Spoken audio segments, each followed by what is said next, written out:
Senta lá. Abençoa.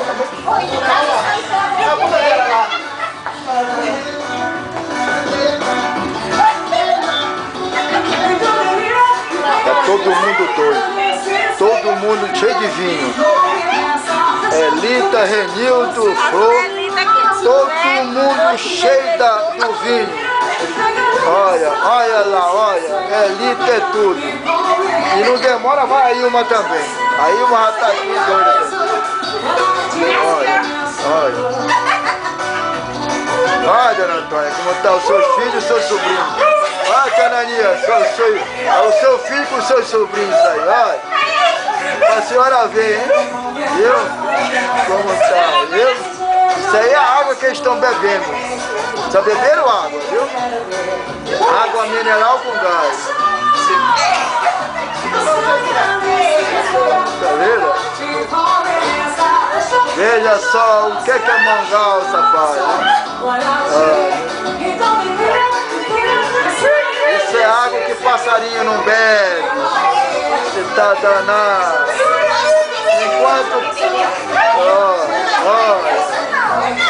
veja só, hein? Olha, olha lá, olha. Só, veja só, olha. Olha. Aqui estado eu fico, hein?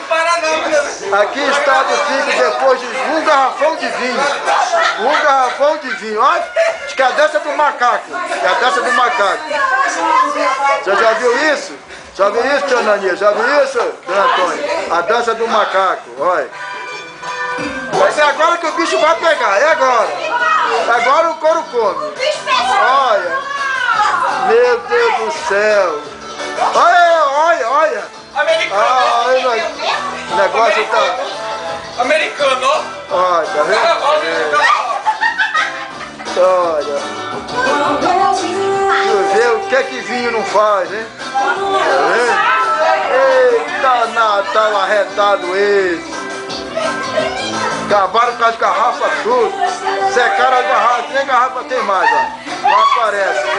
Ah, entrou a outra na dança também aqui, agora pronto. A outra cheia também de vinho. Liliane também entrou, agora pronto. Agora, ó.